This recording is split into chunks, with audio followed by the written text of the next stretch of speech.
اللهم صل على محمد وعلى آل محمد كما صليت على إبراهيم وعلى آل إبراهيم إنك حميد مجيد. اللهم بارك على محمد وعلى آل محمد كما باركت على إبراهيم وعلى آل إبراهيم إنك حميد مجيد. أما بعد فأعوذ بالله السميع العليم من الشيطان الرجيم من همزه ونفخه ونفثه. بسم اللہ الرحمن الرحیم. ان الدین عند اللہ الاسلام. اللہ کے نزدیک دین صرف اسلام ہے.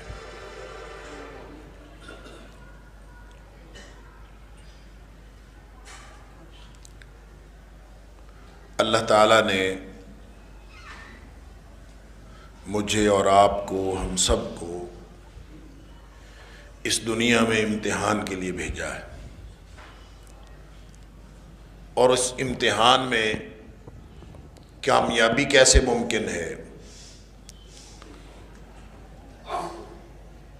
اس کے لیے ایک ضابطہ، ایک قانون، ایک لائحہ عمل وہ بھی بتا دیا ہے، اور اس لائحہ عمل کا نام دین ہے.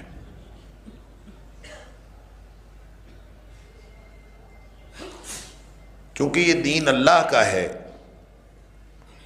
اور اللہ نے اپنے بندوں کو یہ سکھانا ہے اور سکھایا ہے، اور اس لیے سکھایا ہے کہ لوگ ناکامی سے بچ کر کامیابی کے راستے پر چلے جائیں، لوگ جہنم سے بچ کر جنت میں جانے والے بن جائیں، اور لوگ جن کو اللہ نے احسن تقویم پر پیدا کیا ہے وہ اسفل السافلین سے بچ جائیں. اس لیے جو ضابطہ اور جو اصول دیا ہے اس کا نام دین. اور اللہ یہ چاہتا ہے کہ لوگ جہنم سے بچ کر جنت میں جانے والے بن جائیں، اس لیے کہ وہ اپنی جباریت اور اپنی قہاریت، اپنے طاقت اور اپنے غیظ و غضب کے ساتھ ساتھ وہ رافت والا ہے، وہ رحمت والا ہے، وہ الرحمن ہے، وہ الرحیم ہے، الرؤوف ہے، اور غفور الرحیم ہے، بہت بخشنے والا. اللہ اتنا بخشنے والا. ابن عمر، حضرت عبداللہ بن مسعود رضی اللہ تعالیٰ عنہ، ان کا قول ہے، وہ کہا کرتے تھے کہ مجھے یقین ہے کہ اللہ نے ہمارے مرنے کے بعد جتنے لوگوں کی مغفرت فرمانی ہے نا، جتنے لوگوں کی اللہ نے مغفرت فرمانی ہے، لوگوں کے وہم و گمان میں بھی نہیں ہوگا کہ اللہ نے کتنے لوگوں کو معاف کر. اللہ اکبر. لیکن وہ غفور الرحیم ہونے کے ساتھ ساتھ بڑی شدید پکڑ والا ہے، لہذا اس نے اعلان کر دیا ہے کہ نبئ عبادی انی انا الغفور الرحیم. اے میرے حبیب صلی اللہ علیہ وسلم، میرے بندوں کو بتا دیجئے کہ میں بہت بخشنے والا، بہت رحم کرنے والا. اللہ اکبر. لیکن ساتھ یہ بھی بتا دیجئے کہ ان عذابی لہو العذاب الشدید، وہ سب سے زیادہ سخت عذاب بھی میرا. اب یہ جو دونوں میں ایک عذاب، شدید عذاب سے بچ کر اللہ کی مغفرت و رحمت کا مستحق بن جانا، اس کے لیے جو عملی ضابطہ اللہ کریم نے دیا ہے وہ دین. غفور الرحیم رحمت والا اتنا ہے تو ممتحن، اور جو ممتحن ہوتا ہے وہ پاس بھی کرتا ہے، فیل بھی کرتا ہے. ممتحن جو بھی ہوتا ہے، استاد بڑا ہی شفیق ہوتا ہے بچوں پر، لیکن وہ پاس بھی کرتا ہے اور فیل بھی کر دیتا ہے. اور جو فیل ہوتے ہیں ان کو معلوم ہوتا ہے کہ فیل ہم ہوئے ہیں، استاد نے نہیں کیا. اللہ اکبر. لیکن یہ دنیا جہان کا انوکھا ممتحن ہے، اللہ اکبر، کہ اس نے پورا امتحان ضابطہ بتا کے، قانون بتا کے، یہ کرنے والے کام ہیں، یہ نہ کرنے والے کام ہیں، یہ صلاحیت ہے، یہ ہدایت ہے، یہ گمراہی ہے، پورا دین بتا کے، ہدایت کا رستہ بتا کے، انا ہدیناہ السبیل اما شاکرا و اما کفورا، پوری آزادی دے کے، فمن شاء فلیؤمن ومن شاء فلیکفر، جو چاہے مومن بن جائے چاہے کافر بن جائے، پورا راستہ بتا کے، ایک قانون عدل بتا کے، عدل کا قانون بتا کے، اور عدل کتنا، کیسا عدل کہ ہم سوچ بھی نہیں سکتے، جو کہ عدل کی اعلیٰ ترین شکل ہو سکتی ہے، اللہ کریم میں وہ کمال کی حد تک عدل ہے، اللہ کی طرف ظلم کی نسبت بھی نہیں کی جا سکتی، اتنا بڑا عادل ہے، اللہ اکبر، کہ اس نے علامتی طور پر ہمیں سمجھایا کہ اگر دنیا میں کسی سینگوں والی بکری نے بغیر سینگوں کے بکری کو مارا ہوگا تو قیامت والے دن اللہ تعالیٰ اس بکری کے سینگ چھین لے گا، بغیر سینگوں کے بکری کو سینگ عطا فرمائے گا، اور اسے کہے گا جو دنیا میں اس نے جتنا تجھے مارا تھا تو بھی مار لے، اس قدر عادل ہے وہ، لیکن وہ ساتھ رحیم ہے۔ ایک اس کا قانون عدل کا ہے اور ایک اس کا قانون رحمت کا ہے، یعنی ایسا کوئی ممتحن ہوگا کہ وہ عدل کا قانون، عدل کے ضابطے بنانے سے پہلے رحمت کا قانون بنائے، اور رحمت کا قانون کیا ہے؟ وہ عدل کے قانون کے اوپر سپرسیڈ کرتا ہے، عدل کے قانون کے اوپر ہے۔ ایک آدمی جو عدل کے مطابق پکڑا جا چکا ہو، عذاب کا مستحق ہو، اور اس نے ثابت ہو گیا ہو کہ یہ اب مجرم ہے، اب یہ کسی بھی وقت جو ہے جہنم میں چلا جائے گا، اس پر بھی جب اللہ کی رحمت ہو جائے گی تو وہ شخص جہنمی سے بچ کر جنتی ہو جائے گا، جہنم سے بچ کر جنت میں جانے والا بن جائے گا۔ یہ اللہ کا قانون رحمت ہے، اللہ اکبر۔ تو قانون رحمت جو ہے وہ اس نے پہلے بنایا ہے، یعنی عجیب کیسا ممتحن ہے کہ قانون رحمت پہلے بنایا اور قانون عدل بعد میں بنایا۔ سورہ ملک میں جو اللہ تعالیٰ نے فرمایا تبارک الذی بیدہ الملک وہو علی کل شیء قدیر، وہ بڑا طاقتور بادشاہ ہے لیکن ہے برکتوں والا، تبارک الذی، بڑی خیر و برکت والی ذات، سبحان اللہ۔ برکت کہتے ہی اس کو ہیں، جس شخص پر بول لیں، جس ہستی پر بول لیں، جس جگہ پر بول لیں، جس گھڑی جس دن پر بول لیں، لفظ برکت اپنے اندر رحمت لیے ہوئے ہے، اور رحمتوں کی ایسی برکھا برستی ہے کہ جو برکت والی چیز ہوتی ہے، برکت والی جگہ ہوتی ہے، یا برکت والی ہستی ہوتی ہے، برکت کے معنوں کے اندر شامل ہے کہ وہ ایک تو وہ سراسر خیر ہے، اور دوسرا وہ خیر کہیں رکتی نہیں ہے، وہ بڑھتی چلی جاتی، وہ کبھی رکتی نہیں، اس کی حد نہیں آتی۔ جب اللہ برکتوں والا ہے اور رحمتوں والا ہے تو اس کی رحمت کی حد آ ہی نہیں سکتی۔ ویسے اس نے ہمارے سمجھ کے لیے بتایا، نبی اکرم صلی اللہ علیہ وسلم فرماتے ہیں، مسلم شریف کی حدیث ہے کہ جعل اللہ الرحمت 100 جزء، اللہ نے رحمت کو 100 حصوں میں تقسیم کر دی۔ بنایا پتہ کب ہے اس کو؟ ابھی مخلوق پیدا ہی نہیں ہوئی، امتحان دینے والے پیدا ہی نہیں ہوئے، اللہ اکبر، امتحان دینے والے ابھی پیدا نہیں ہوئے۔ تو نبی اکرم صلی اللہ علیہ وسلم نے فرمایا، بخاری شریف کی حدیث ہے کہ نبی اکرم صلی اللہ علیہ وسلم نے فرمایا کہ اللہ نے ایک تحریر لکھوائی، ان اللہ تعالی کتب کتابا، ایک تحریر لکھوائی قبل ان یخلق الخلق، ابھی مخلوق پیدا ہی نہیں ہوئی تھی، مخلوق پیدا ہونی تھی، پھر انسان پیدا ہونے تھے، اشرف المخلوقات پیدا ہونے تھے، هو الذی خلق لکم ما فی الارض جمیعا، یہ ساری کائنات انسان کے لیے پیدا ہونی تھی، یہ سب کچھ ابھی پیدا نہیں ہوا تھا، اس سے پہلے اس نے تحریر لکھوائی۔ ایسا ممتحن ہے کہ اس نے تحریر لکھوائی، کیا اس کے اوپر لکھوایا ان رحمتی سبقت غضبی، میری رحمت جو ہے میرے غصے کے اوپر حاوی۔ اللہ اکبر۔ اور پھر وہ جو تحریر ہے اس کو اپنے عرش کے اوپر اللہ نے لگا لیا ہے، بورڈ جیسے لگا ہوتا ہے نا، بورڈ لگا ہوتا ہے، تو اللہ نے اپنے عرش کے اوپر اس تحریر کا بورڈ لگایا ہوا ہے۔ کیا؟ ان رحمتی سبقت غضبی، میری رحمت میرے غصے کے اوپر حاوی۔ نبی اکرم صلی اللہ علیہ وسلم نے فرمایا فَهُوَ مَكْتُوبٌ عِندَ اللَّهِ فَوْقَ الْعَرْشِ، اب بھی وہ لکھی ہوئی ہے یہ تحریر، اللہ کے عرش پر یہ لکھا ہوا ہے، آج بھی لکھا ہوا ہے۔ کیا لکھا ہوا ہے؟ ان رحمتی سبقت غضبی، میری رحمت میرے غصے کے اوپر حاوی ہے۔ اللہ اکبر۔ تو جو اللہ کے غصے کا مستحق ہو چکا ہو اس پر بھی جب رحمت ہو جائے تو وہ بخشا جائے گا، اور جس پر غصہ ہونا ابھی اس غصے کا استحقاق ثابت ہی نہ ہوا ہو، اس کے بارے میں اس کی رحمت کا کیا خیال ہوگا اور کیا حال ہوگا، سبحان اللہ۔ لہٰذا نبی اکرم صلی اللہ علیہ وآلہ وسلم نے فرمایا کہ اللہ نے رحمت کے 100 حصے کیے، جعل اللہ الرحمت 100 جزء، اللہ نے رحمت کے 100 حصے کر دیے، اور زمین پر صرف ایک حصہ نازل کیا ہے، 99 اپنے پاس رکھے ہیں۔ اللہ اکبر۔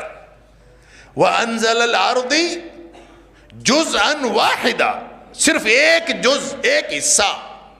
وَأَمْسَكَ عِنْدَهُ 99، 99 حصے اپنے پاس رکھے ہیں، صرف ایک حصہ اللہ نے زمین پر نازل کیا ہے۔ لہذا حضرت آدم علیہ السلام سے لے کر آخری انسان جو قیامت تک آئے گا، نبی اکرم صلی اللہ علیہ وسلم فرماتے ہیں فَبِذَلِكَ تَتَرَاحَمُ الْخَلَائِقِ، وہ جو ایک جزو ہے، ایک حصہ جو ہے، 100واں حصہ، حضرت آدم علیہ السلام سے لے کر قیامت تک آنے والا ہر انسان، مائیں کتنا پیار کرتی ہیں اپنے بچوں سے، دنیا کائنات کی ہر ماں جو پیار کرتی ہے، والدین اپنے بچوں پر شفقت کرتے ہیں، لوگ لوگوں سے پیار کرتے ہیں، لوگوں کے اوپر رحمت کے جذبات آپ دیکھتے ہیں، حتیٰ کہ صرف مائیں انسانوں کی نہیں، ہر مخلوق کی ماں وہ اپنے بچوں سے کتنا پیار کرتی، اپنی جان دے دیتی ہیں مائیں بچوں کو بچانے کے لیے۔ فرمایا اللہ کی رحمت کا 100واں حصہ ہے، جس کی وجہ سے یہ پوری کائنات قائم ہے اور پوری کائنات میں رحمت کا نظام قائم ہے۔ ہر مخلوق دوسرے کے ساتھ جو رحمت کا اور رحم کا جو تعلق رکھتی ہے، چاہے آپ دنیا کائنات کی ہر مخلوق کی ماں کا جا کے جائزہ لے لیں، آپ کو مائیں اپنے بچوں پر قربان ہوتی ہوئی نظر آئیں گی۔ اللہ اکبر۔ اور صرف مخلوقات کی بات نہیں، اللہ جو خود رحمت فرما رہا ہے، لوگ بے دینی پھیلائے جا رہے ہیں، اللہ ان کے اوپر عذاب نازل نہیں کر رہا، کافر کفر کر رہے ہیں، اللہ ان کے اوپر عذاب نازل نہیں کر رہا، اور ظالم ظلم کر رہے ہیں اور وہ عذاب سے تباہ و برباد نہیں ہو رہے۔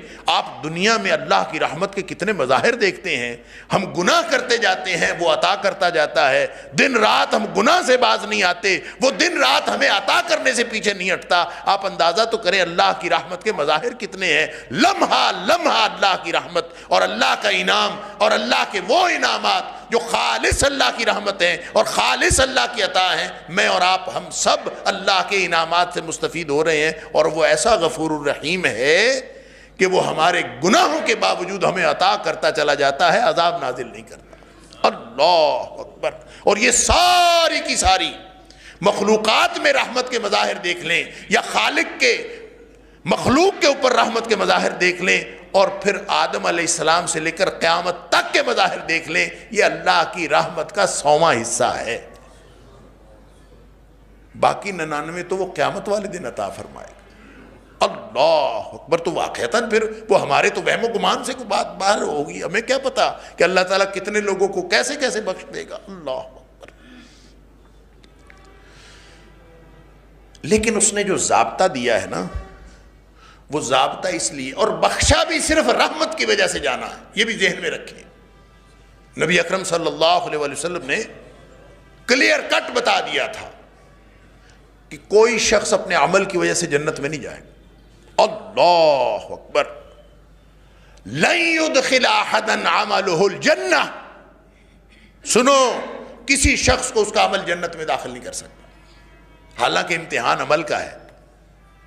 جہاں امتحان کا تعارف کروایا، پہلے ممتحن نے تعارف کروایا، تبارک الذی بیدہ الملک، یہ ممتحن کا تعارف، اور پھر امتحان کا تعارف کیا؟ الذی خلق الموت والحیات لیبلوکم ایکم احسن عملا، یہ امتحان کا تعارف ہے۔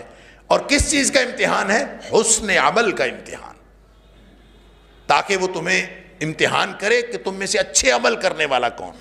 اللہ اکبر، یہ بھی امتحان کی بڑی خوبصورت نوعیت ہے۔ آپ سمجھتے جائیں، پڑھتے جائیں، سوچتے جائیں، غور و فکر کرتے جائیں، اللہ اکبر، لمحہ لمحہ اللہ کا شکر زبان سے نکلتا ہے، اور دل و دماغ آپ کے پوری زندگی انسان کے شکر میں ڈوب جاتی ہے اگر اللہ کے اس نظام امتحان کو انسان سمجھنے کی کوشش کرے۔ اللہ،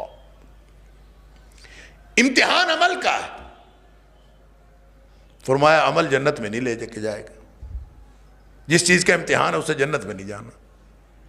لِيَبْلُوَكُمْ أَيُّكُمْ أَحْسَنُ عَمَلًا، تاکہ تمہارا امتحان کرے کہ تم میں سے اچھے عمل کرنے والا کون۔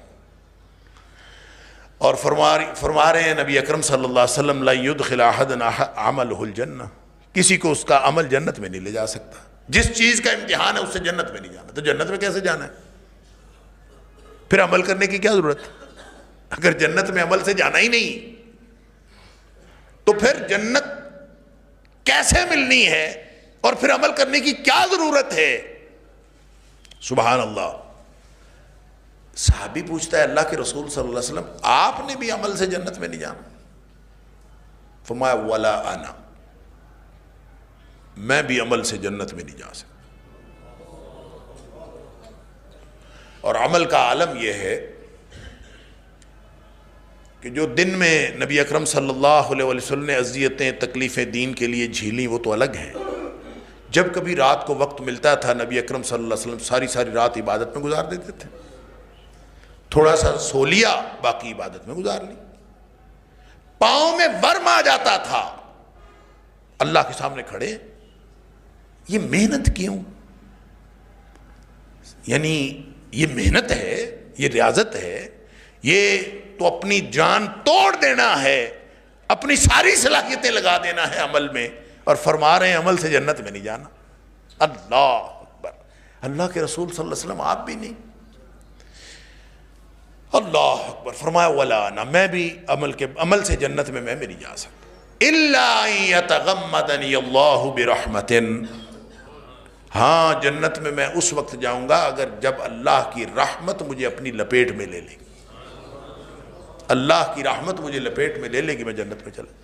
اس کا مطلب یہ ہوا امتحان تو اصول عدل کے تحت ہو رہا، لیکن جنت رحمت سے ملنی۔ اللہ اکبر، وہ پنجابی کا شعر نہیں سنا؟ عدل کرے تے تھر تھر کمبن اچیاں شاناں والے، اللہ اکبر، تے کرم کریں تے بخشے جاون میں جے منہ کالے۔ تو یہ اللہ نے جو اصول عدل بنایا ہے، حساب دینا کوئی سوکھا سا کام ہے؟ کوئی آسان کام ہے حساب دینا؟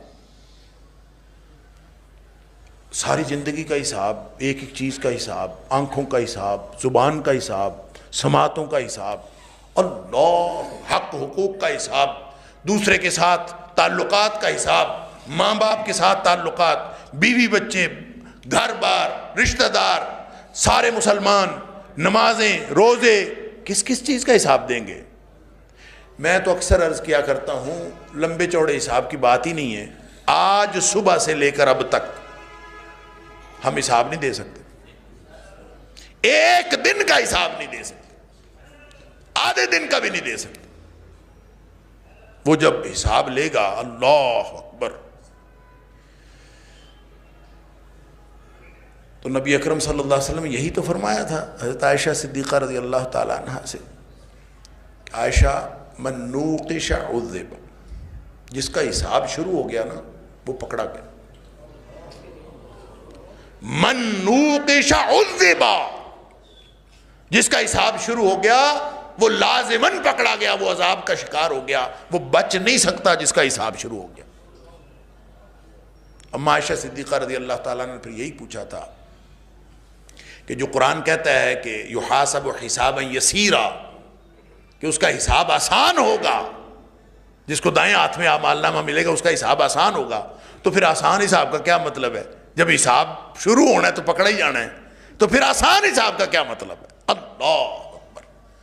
تو فرمایا آسان حساب اصل میں حساب نہیں ہونا، صرف پیشی ہونی ہے، اور پیشی پر ہی اللہ نے فرمانا جا تجھے بخش دیا، صرف پیش ہونا، حساب کوئی نہیں دے سکتا۔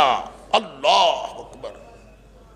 یہ جو ہم کہتے ہیں نا کوئی بات نہیں آخرت میں حساب ہوگا، کسی سے لڑائی ہو جائے آگا چل کے تیرے کو حساب لائیں گا، پہلے دینے کے لیے تو تیار ہو نا حساب، پھر کسی کو دھمکی لگاؤ میں تجھ سے حساب لاؤں۔ اللہ، حساب دینا بہت مشکل کام ہے۔ نبی اکرم صلی اللہ علیہ وسلم فرما رہے ہیں کہ عمل سے جنت میں جانا ہی کوئی نہیں، لن يدخل احدا عملہ الجنہ، کسی کو بھی اس کا عمل جنت میں نہیں لے جائے گا۔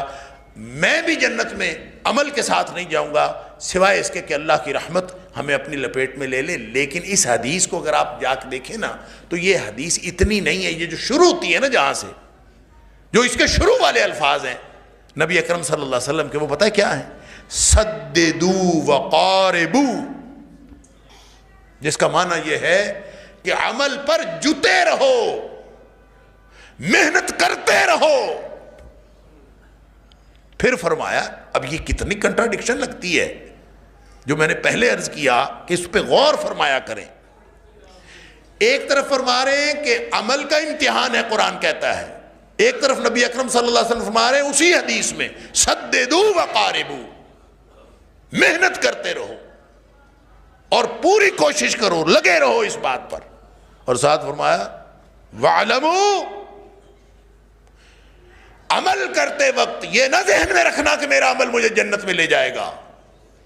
وَاعْلَمُوا سددوا وقاربوا، لگے رہو، عمل کرتے رہو۔ وَاعْلَمُوا، اور یہ جان لو یہ بات، لن يدخل احدا عملہ الجنہ، کسی کو اس کا عمل جنت میں لے جا نہیں سکتا۔ تو پھر وہ سددوا قاربوا کیوں ہے؟ عمل کس بات پر کر؟ ضابطہ دین کیا ہے کہ لگے رہو، ضابطہ ہے، عملی ضابطہ ہے، اس پر زندگی گزارنی ہے۔ اگر اس پر زندگی گزارو گے تو اللہ کی رحمت کے مستحق بن جاؤ گے۔ اگر اس پر زندگی نہیں گزارو گے، عمل سے تو جنت میں نہیں جانا، لیکن عمل کرنے سے اللہ کی رحمت مل جاتی ہے، اللہ کی رحمت کا استحقاق حاصل ہو جاتا ہے۔ اور اللہ کی رحمت حاصل کرنے کے لیے سددوا وقاربوا کرنا ضروری ہے۔ اور جب آدمی پڑھ رہا ہو نا نمازیں اور روزے رکھ رہا ہو اور مخلوق خدا کی خدمت کر رہا ہو، صدقہ خیرات کر رہا ہو، انفاق فی سبیل اللہ کر رہا ہو، راتوں کو اٹھ کے تہجد پڑھ رہا ہو، کبھی اس ظام میں مبتلا نہ ہو کہ اب میں نے نمازیں پڑھ لی، اب تو میں جنتی پکا ہو گیا۔ ہمارا دماغ درست رکھنے کے لیے ہم تو 5 نمازیں وقت پہ پڑھ لیں تو بے نمازی ہمارے سامنے سے کھانس کے گزر نہیں سکتا۔ ہم تو بندے کو بندہ نہیں سمجھتے، جب ہم نے نمازیں پڑھی ہوں اور اس نے نہ پڑھی ہوں تو ہم تو باقاعدہ دل میں نفرت آتی ہے، اور ایک دل میں ایک ایسا عجب پیدا ہوتا ہے کہ میں نمازی ہوں، میں نے داڑھی رکھی ہوئی، اس نے نہیں رکھی ہوئی، میں پردے دار خاتون ہوں، وہ خاتون بے پردے، میں صدقہ خیرات کرتا ہوں، وہ نہیں کرتا۔ یعنی کتنی باتیں ہیں جب ہم دوسروں کو دیکھتے ہیں اور بے دین کو دیکھ کر ہمارے دل میں خیال آتا ہے نفرت کا اظہار کہ جناب یہ تو ایسے ہے، میں زیادہ عمل کرتا ہوں، میں گویا جنتی ہوں اور وہ گویا جہنمی ہے، نعوذ باللہ من ذالک، اللہ تعالیٰ معاف فرمائے۔ یہ صرف یہاں کی بات نہیں، مولوی لڑتے نہیں دیکھے آپ نے، کوئی جہنم کے فتوے دے رہے ہیں کسی کے بارے میں، کوئی جنت کے فتوے دے رہے ہیں، دیکھا نہیں آپ نے؟ ایک شخص فوت ہوتا ہے اور پورے سوشل میڈیا پہ طوفان آ جاتا ہے، ایک طرف سے جنت کے سرٹیفکیٹ ہیں، ایک طرف سے جہنم کے سرٹیفکیٹ۔ اللہ اکبر۔ جو جہنم کے سرٹیفکیٹ دینے والے ہیں ان کے پاس بھی دلیلیں موجود ہیں، اور جو جنت کے سرٹیفکیٹ دینے والے ہیں ان کے پاس بھی دلیلیں موجود ہیں۔ اللہ اکبر۔ نبی اکرم صلی اللہ علیہ وسلم فرماتے ہیں، صحابہ کرام بیٹھے ہیں، نبی اکرم صلی اللہ علیہ وسلم اللہ کے بعد کائنات کی سب سے بزرگ ہستی، اور صحابہ کرام نبیوں کے بعد اس دھرتی کی سب سے عظیم ہستیاں، نبی اکرم صلی اللہ علیہ وسلم فرماتے ہیں کہ اے میرے صحابیو، لا ادری ما یفعل بی ولا بکم، مجھے کچھ نہیں پتا میرے ساتھ کیا ہونے والا ہے اور تمہارے ساتھ کیا ہونے والا ہے۔ نبی اکرم صلی اللہ علیہ وسلم کو نہیں پتا کہ کیا ہونے والا ہے، لیکن ہمارے مولویوں کو پتا ہے۔ جنہوں نے جنت میں بھیجنا ان کو بھی پتا ہے، اور جنہوں نے جہنم میں بھیجنا ان کو بھی پتا ہے۔ انا للہ و انا الیہ، جو اس کے کرنے کے کام ہیں وہ اس کو کرنے دیں، جو تمہارے کرنے کے کام ہیں وہ کریں، جو ہمیں کرنے کے لیے دیے ہیں وہ کام ہم کریں۔ اور وہ کیا کام ہے؟ وہ جہاں سے میں نے بات کا آغاز کیا تھا وہ ہے ان الدین عند اللہ الاسلام۔ اللہ نے ایک دین دیا ہے، ایک ضابطہ دیا ہے، اور وہ ضابطہ ہے اسلام۔ اس اسلام کے اوپر جو زندگی گزارے گا وہ اللہ کی رحمت کا مستحق ہوگا۔ سادہ سا اصول ہے۔ اب اسلام پر زندگی گزارتے وقت یہ نہیں کہنا، یہ نہیں سمجھنا کہ اس سے میری جنت سیکیور ہو گئی ہے، یہ سمجھنا ہے کہ میں جنت کے راستے پر چل پڑا ہوں۔ اس نے سب سے جو پہلی چیز دیکھنی ہے نا، وہ دل کی کیفیت دیکھنی ہے۔ عمل کا تعلق دل کے ساتھ، کوئی عمل اپنی باطنی کیفیت کے بغیر نہیں ہوتا، اس لیے کہ انما الاعمال بالنیات، عملوں کا دار و مدار نیتوں پر ہے، لہذا جو کچھ باطن میں ہے اس کا ظاہر باطن اللہ کے لیے ہو، ظاہر نبی اکرم صلی اللہ علیہ وسلم کی سنت کے مطابق ہو، یہ دو شرطیں ہوں گی تو عمل حسن کی اس سطح کو پہنچے گا، حسن کے اس معیار کو پہنچے گا جو اللہ تعالیٰ نے حساب کتاب کے لیے قاعدہ اور ضابطہ بتایا۔ فرمایا لیبلوکم ایکم احسن عملا، حسن عمل ہوتا ہی وہ ہے جس میں اللہ کے لیے خالص اللہ کے لیے عمل کیا جائے اور نبی اکرم صلی اللہ علیہ وسلم کی سنت کے مطابق کیا جائے۔ اگر یہ دو باتیں اس میں موجود ہیں تو یہی وہ دین ہے۔ اچھا، دین یہ سمجھ لیجئے، دین نبی اکرم صلی اللہ علیہ وسلم کا بھی نہیں ہے، دین اللہ کا ہے۔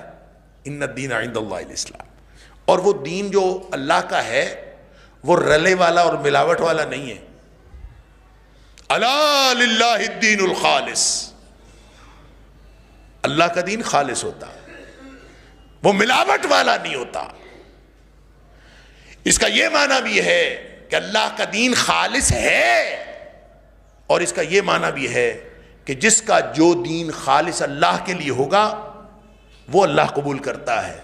اور اس کو دوسرے لفظوں میں فرمایا فَاعْبُدِ اللَّهَ مُخْلِصًا لَهُ الدِّينَ، اللہ کی بندگی اس طرح کرو کہ اس سے ہر چیز نکال کے مخلصاً، خالص کر کے۔ اور خالص پتہ کیسے ہوتا ہے؟ خالص یخلص کہتے ہیں، یہ جو سونے کو آگ پر تپاتے ہیں نا سنیارے، کہ اس کے اندر سے میل کچیل نکل جائے، اس تپانے کے عمل کو خالص یخلص کہتے ہیں۔ اس سے پھر خالص سونا باقی بچتا ہے، اس میں میل کچیل جتنا نکل جاتا ہے پھر وہ خالص سونا، اسی سے خالص ہے۔ تو فاعبد اللہ مخلصا لہ الدین، اور الا للہ الدین الخالص اور مخلصین لہ الدین، ان سب کا معنی یہ ہے کہ جب تم کام کرو تو وہ صرف اللہ کے لیے کرو، اس میں ملاوٹ کوئی نہیں ہونی چاہیے۔ اگر ملاوٹ ہوئی، اور یہ بات یہاں ایک نقطہ یہ بھی سمجھ لیجئے کہ رکاوٹیں تو ہوں گی، ملاوٹیں تو ہوں گی، ملاوٹیں ہوں گی۔ اللہ نے ہم سے مصفا کا، صاف، ایک ہوتا ہے خالص اور ایک ہوتا ہے صاف، فرق پتہ ہے اس کا کیا ہے؟ اللہ نے ہم سے صاف دین کا مطالبہ نہیں کیا، اس لیے کہ صاف بھی عربی زبان کا لفظ ہے، مصفا، حدیث میں، قرآن میں آتا ہے عسل مصفا، جو جنت کا شہد ہوگا نا، ایک نہر ہوگی، وہ کس کی شہد کی نہر ہوگی؟ شہد کیسا؟ مصفا، ایسا شہد ہوگا کہ اس کے اندر کسی قسم کا کوئی گرد و غبار، کسی قسم کا کوئی ذرہ نہیں ہوگا، بالکل شفاف۔ سبحان اللہ، وہ ہے مصفا۔ ہم سے اس بندگی کا مطالبہ نہیں کیا، کر سکتا تھا، ہمیں کہتا کہ تمہاری بندگی مصفا ہونی چاہیے، ہم سے مصفا کا مطالبہ نہیں ہے۔ کیوں؟ کہ یہ تو ممکن ہی نہیں ہے کہ انسان ہو اور اس سے خطا کا امکان نہ ہو، یہ تو ممکن ہی نہیں ہے۔ کل بنی آدم خطاء، آدم کا ہر بیٹا خطا کار ہے، اور ہر وقت اتنی آلودگیاں اس کو چمٹی ہوئی ہیں، اور آلودگیاں اس قدر ہیں اللہ اکبر کہ جیسے میں نے عرض کیا کہ نماز ہی پڑھ لینا 5 وقت با جماعت نماز، اللہ دل میں خیال آتا ہے دیکھیں وہ بے نمازی ہیں اور میں نمازی، فوراً ہی دل کے اندر ایک آلودگی شامل ہو جاتی۔ اگر اتنا سا دل میں آ گیا نا یہ کہ میں بہتر ہوں اور وہ کمتر ہے، میں بہتر ہوں اور دوسرا کمتر ہے، چاہے نماز پڑھنے سے آیا، چاہے تہجد پڑھنے سے آیا، چاہے روزے رکھنے سے آیا، چاہے جو مرضی کرنے سے آیا، دل میں یہ خیال آ گیا کہ دوسرا مجھ سے کمتر ہے اور اب میں نے اس کی بات نہیں ماننی، اس لیے کہ یہ تو بندہ ہی بے دین ہے، میں اس کی بات کیوں مانوں؟ وہ چاہے سچی بات کرے چاہے جھوٹی، تو اس کی بات تو میں نے نہیں ماننی، اس لیے کہ میں نیک آدمی ہوں اور وہ نیک نہیں ہے۔ اسی کا نام تکبر ہے۔ نبی اکرم صلی اللہ علیہ وسلم نے یہ ڈیفینیشن کی کہ تکبر کی، جب کوئی شخص آ رہا تھا بہت قیمتی کرتا پہن کے، تو صحابہ نے کہا اللہ کے رسول صلی اللہ علیہ وسلم دیکھیں یہ تکبر کر رہا ہے، یہ اس نے اتنا قیمتی کرتا پہنا ہوا ہے اکڑ کے چل رہا ہے، یہ تکبر کر رہا ہے۔ نبی اکرم صلی اللہ علیہ وسلم فرمایا یہ تکبر نہیں ہے، اچھے قیمتی کپڑے پہننا یا اچھے گھر میں رہنا، اچھی سواری لینا، یہ تکبر نہیں ہے۔ فرمایا تکبر یہ ہے بطر الحق و غمت الناس۔ تکبر کی 2 نشانیاں ہوتی ہیں، ایک حق کا انکار کرنا اور دوسرا لوگوں کو حقیر سمجھنا۔ جو آدمی دوسروں کو حقیر سمجھتا ہے کسی بھی وجہ سے، تو اس کا مطلب ہے اس کے اندر تو تکبر ہے، اور تکبر اتنی بڑی بری بیماری ہے کہ سارا امتحان اور امتحان میں دیے ہوئے سارے کیے ہوئے کام اور سارے اعمال وہ سارے ایک طرف۔ نبی اکرم صلی اللہ علیہ وسلم نے فرمایا جس کے دل میں رائی کے دانے کے برابر بھی تکبر آ گیا وہ جنت میں نہیں جا سکتا۔ رائی کے دانے کے برابر بھی تکبر کسی وقت اس کے دل میں آ گیا میں اچھا ہوں اور دوسرا ایسا ہے، اللہ اکبر۔ لہٰذا یہ پورے امتحان کا جو فلسفہ ہے، نیکی کرتے جاؤ، محنت کرتے جاؤ، لیکن اس محنت کے ساتھ اللہ سے ڈرتے جاؤ کہ اللہ قبول فرما لے۔ اللہ اکبر۔ سورہ مومنون کے اندر اللہ تعالیٰ نے فرمایا کہ لوگ جو اللہ اپنے رب کے ساتھ شرک نہیں کرتے اور اپنے رب کی آیتوں پر ایمان رکھتے ہیں، وَبِآيَاتِ رَبِّهِمْ يُؤْمِنُونَ، اس پر ایمان بھی رکھتے ہیں، اور وَهُمْ بِرَبِّهِمْ لَا يُشْرِكُونَ، اپنے رب کے ساتھ شرک بھی نہیں کرتے۔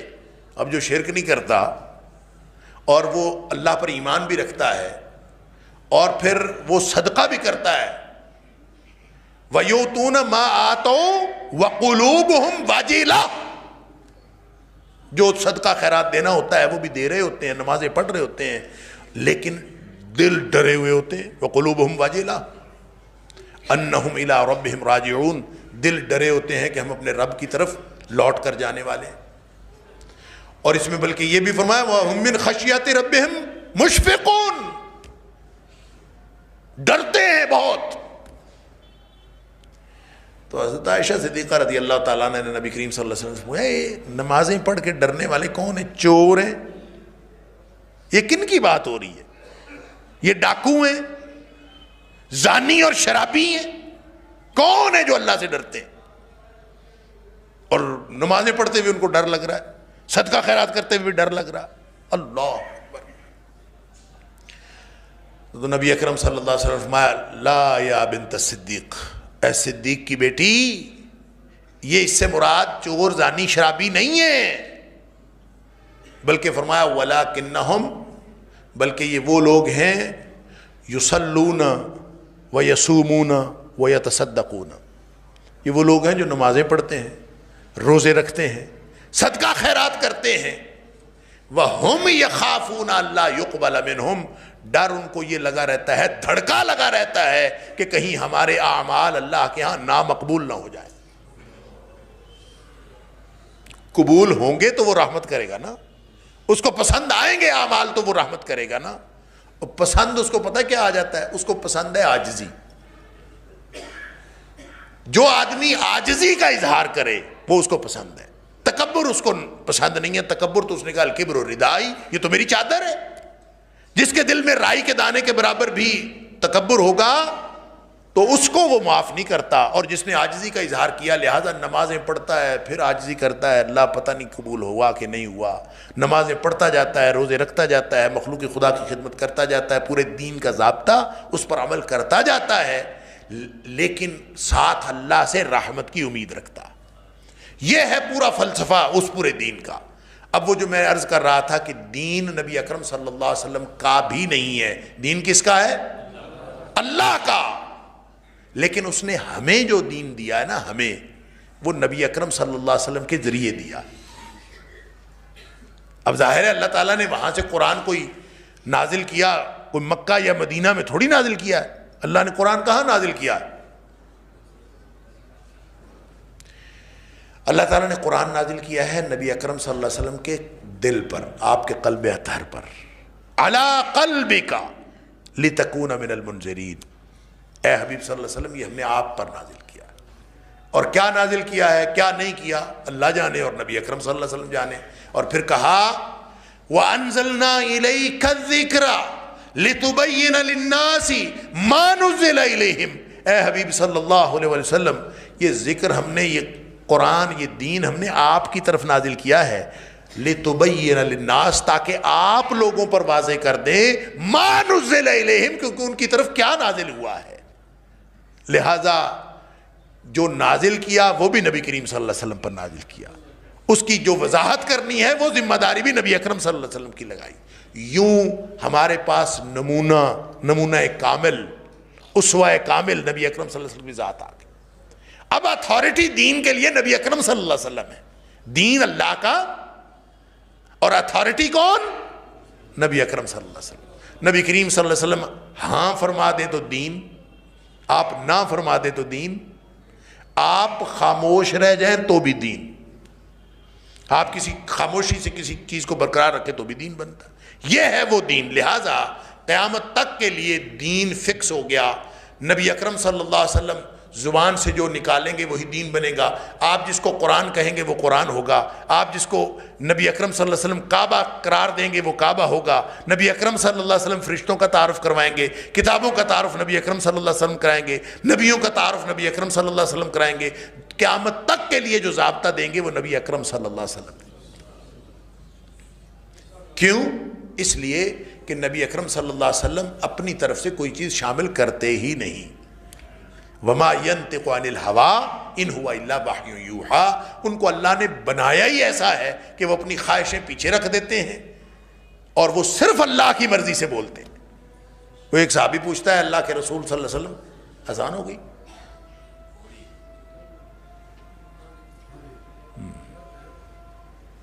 کیا وقت ہو گیا؟ اذان سن لیں پھر اس کو مکمل کر لیتے ہیں انشاءاللہ.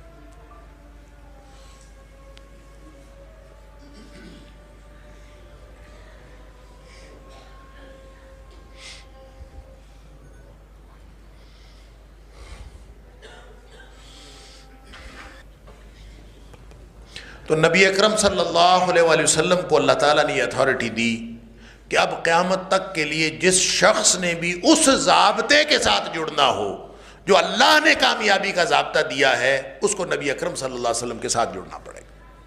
لہٰذا یہ معیار آپ کہہ دیں کہ جو شخص نبی کریم صلی اللہ علیہ وسلم کی اطاعت و اتباع میں نہیں آئے گا وہ جنت میں نہیں جا سکتا, وہ جو بھی ہوگا وہ جنت میں نہیں جا سکتا. کسی کو آپ اسپیسیفکلی یہ نہیں کہہ سکتے کہ فلاں آدمی جنت میں نہیں جائے گا. آپ یہ کہہ سکتے ہیں کہ جھوٹا آدمی بے ایمان ہوتا ہے, آپ کسی کو یہ نہیں کہہ سکتے کہ تم جھوٹے ہو اور تم بے ایمان ہو. لہٰذا وہ اصول, وہ قاعدہ, وہ ضابطہ جو اللہ کے رسول صلی اللہ علیہ وسلم نے دیا ہے وہی ہمارے پاس ایک ضابطہ ہے, وہی ہمارے پاس ایک معیار ہے, اور سامنے جو نظر آتی ہے چیز اسی پر ہم اس کے اوپر حکم لگائیں گے. اور وہ حکم کیا ہے کہ جو شخص اللہ اور اس کے رسول صلی اللہ علیہ وسلم کو ماننے والا ہے, اس ضابطے کے اوپر چلنے کی کوشش کرنے والا ہے, وہ انشاءاللہ جنت کے راستے پر ہے. جنت میں جائے گا کہ نہیں جائے گا یہ اللہ کو معلوم. لہذا اس دین کے اوپر چلنا, اس دین کو معیار سمجھنا.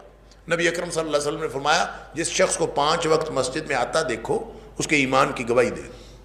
اللہ اکبر.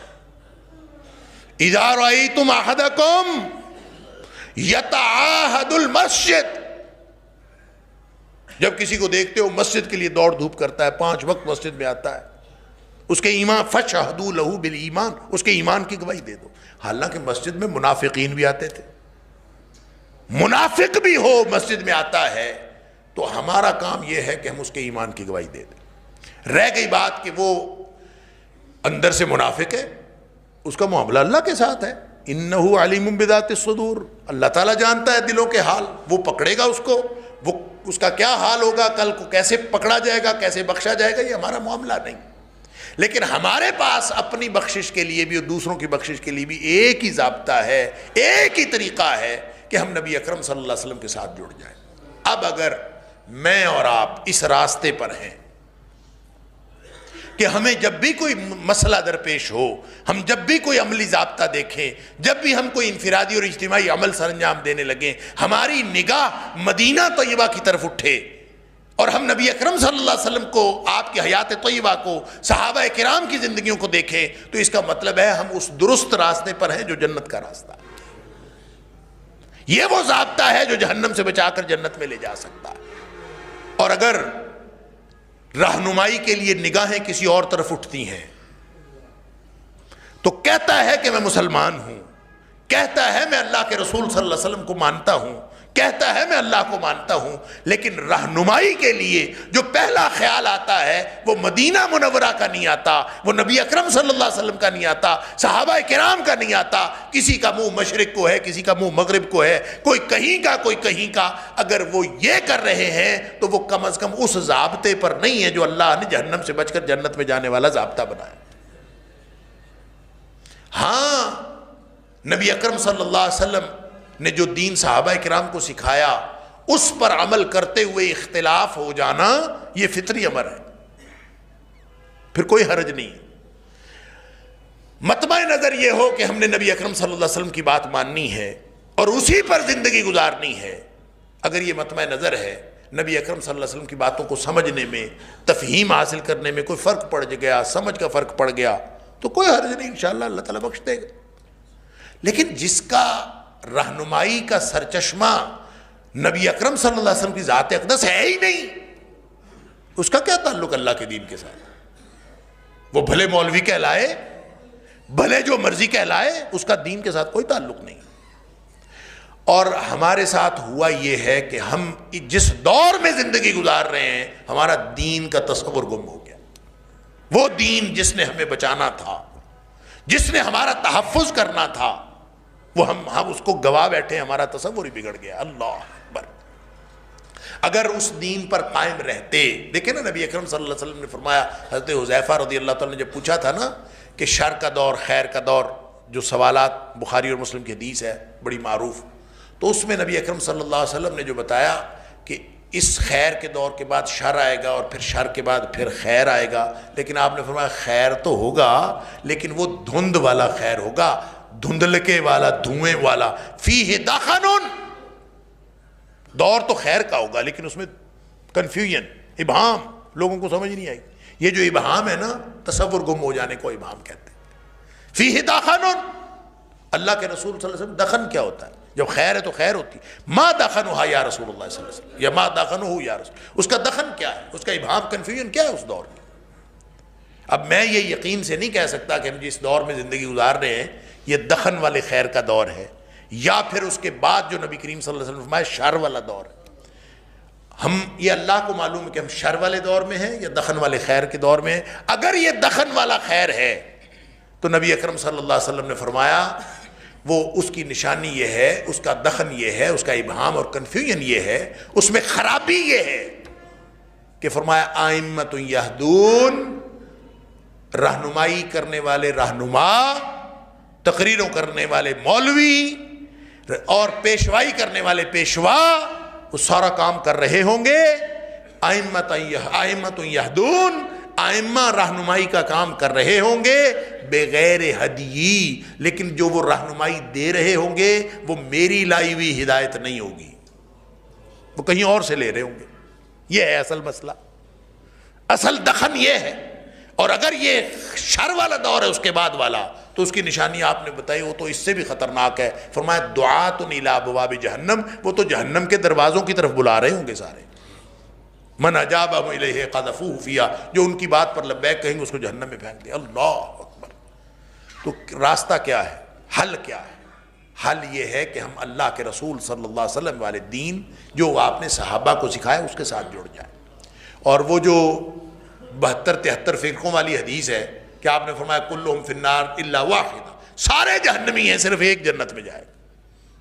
اس کی ڈیفینیشن بھی جب صحابہ نے پوچھی تھی کہ ان کی صفہم لنا، ان کی نشانی بتا دیں، تو نبی اکرم صلی اللہ علیہ وسلم نے نشانی یہ بتائی تھی ما انا علیہ واصحابی، وہ لوگ اس دین پر ہوں گے جس دین پر میں اور میرے صحابہ کرام. لہٰذا اگر اس راستے کو انتخاب کیا ہے تو پھر آپ کو مبارک ہو، اور اگر راستہ کوئی اور ہے تو پھر آج فکر کر لیں. ایک آخری حدیث عرض کر کے میں اپنی بات مکمل کرتا ہوں. نبی اکرم صلی اللہ علیہ وسلم نے قرب قیامت کی باتیں بتائیں، بہت ساری احادیث ہیں.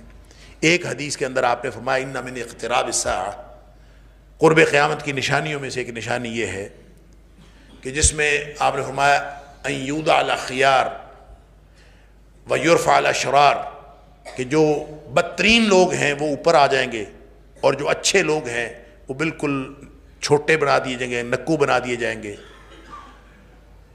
ان کو پست کر دیا جائے گا، اور بدترین لوگوں کو جو ہے وہ اوپر لے آیا جائے گا.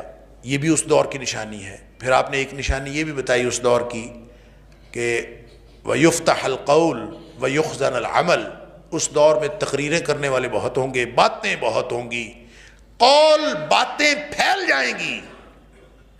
وَيُخْزَنَ الْعَمَلُ، عمل سکڑ جائے گا، عمل کرنے والے تھوڑے ہوں گے. اب تقریریں تو جس سے مرضی کروا لو. اللہ، ہر بندہ جو اٹھتا ہے سوشل میڈیا پہ، میرا اکاؤنٹ ہے سوشل میڈیا پہ، یوٹیوب چینل ہے، فلاں ہے، روز درس ادھر سے ادھر، جس سے مرضی کروا لو. اگر ہم یہاں پہ جتنے لوگ بیٹھے ہیں آپ اٹھا کے دیں، ہم میں سے بہت سارے مدرسین نکل آتے. عمل کا مسئلہ ہے. تقریر تو میں بھی بڑی اچھی کر لیتا ہوں، عمل میرا کتنا ہے یہ اللہ کو معلوم ہے. اللہ یفتح القول ویخزن العمل. تقریریں کرنے کے تو بہت بہانے ہیں اور بہت راستے ہیں، اور کرنے والے بھی بہت ہیں، عمل کرنے والے کتنے ہیں. یہ اس دور کا ایک فتنہ یہ. اور پھر آپ نے فرمایا اس دور میں دیکھیں جب حالات یہ ہو جائیں کہ بدترین لوگ اوپر ہیں، بہترین لوگ جو ہیں وہ بالکل معاشرے کا ایک ان کو تلچھٹ بنا دیا گیا ہے. اب وہ کدھر، کون اصلاح کون کرے گا؟ جو بدترین لوگ ہیں ان کی سنی جاتی ہے، جو بہترین لوگ ہیں ان کی سنتا ہی کوئی نہیں. اور باتیں ہر بندہ کر جس سے مرضی کروا لو، گدھا گھوڑا سب برابر ہوئے پڑے ہیں، عمل کی کوئی اہمیت نہیں ہے. اصلاح کیسے ہوگی؟ تو اصلاح کا ایک طریقہ ہے کہ تعلیم دی جائے، اور تعلیم کون سی؟ مدینہ طیبہ سے جو آئی ہوئی ہے، یہی ایک طریقہ ہے نا. تو نبی اکرم صلی اللہ علیہ وسلم نے فرمایا اس قوم میں، اس معاشرے میں جو پڑھا جا رہا ہوگا نا وہ مسنات ہوگا. فرمایا تقرا فی القوم المسنات، جو کچھ پڑھایا جا رہا ہوگا نا وہ سارے کا سارا المسنات ہوگا. ساتھ یہ فرمایا وَلَيْسَ فِيهِمْ أَحَدٌ يُنْكِرُهَا، ان میں کوئی ایک آدمی ایسا بھی نہیں ہوگا جو اٹھ کے یہی کہہ دے کہ یہ کیا کر رہے ہو. اس کو برا ہی کہہ دے، برا کہنے والا بھی کوئی نہیں ہو، اس کو غلط کہنے والا بھی کوئی نہیں ہو. یعنی انتہا ہے زوال کی. صحابی پوچھتا ہے اللہ کے رسول صلی اللہ علیہ وسلم مل مسنات یا رسول اللہ صلی اللہ علیہ وسلم، مسنات کیا پڑھ رہے ہوں گے لوگ اس دور میں؟ فرمایا التی کتبت سوا کتاب اللہ، ہر وہ چیز جو اللہ کی کتاب کے علاوہ علم لکھا جا رہا ہے، جو وحی الہی کے مقاصد سے ہٹ کے جو کچھ لکھا جا رہا ہے وہ سارے کا سارا المسنات ہے. لہٰذا جو ہم سکولوں میں پڑھا رہے ہیں، پتہ نہیں کس کے نظریات کہاں سے آئے، کس نے لکھے، کیا کچھ کس کو کون پڑھائے جا رہا ہے. اور پھر مذہبی رہنمائی، دینی رہنمائی بھی جس نے لینی ہے، کوئی کہیں سے لے رہا ہے، کوئی کہیں سے لے رہا ہے. مدینہ طیبہ سے کون لے رہا؟ نبی اکرم صلی اللہ علیہ وسلم کی لائی ہوئی ہدایت سے کون ہدایت حاصل کر رہا ہے؟ لہٰذا آج اگر ہم اس کی فکر کر لیں تو انشاءاللہ ہم کامیابی کے رستے پر آج بھی ابھی بھی وقت ہے، مرنے سے پہلے وقت ہے. ہم یہ تہیہ کر لیں کہ آج کے بعد جتنی زندگی باقی ہے ہم اللہ سے وعدہ کر لیں کہ اللہ آج سے پہلے کہ جتنے گناہ تو معاف کر دے. آج ہم تجھ سے وعدہ کرتے ہیں کہ آج کے بعد جتنی زندگی باقی ہے وہ چاہے چند لمحے ہے چند سال ہے، وہ خالص تیری مرضی کے لیے، تیری رضا کے لیے اور خالص نبی اکرم صلی اللہ علیہ وسلم کے طریقے کے مطابق گزرے گی. ہم اللہ سے یہ وعدہ کر لیں، یقیناً اللہ کو ہماری حالت پر ترس آ جائے گا، ہماری دنیا بھی بن جائے گی، ہماری آخرت بھی بن جائے گی. وآخر دعوانا الحمدللہ.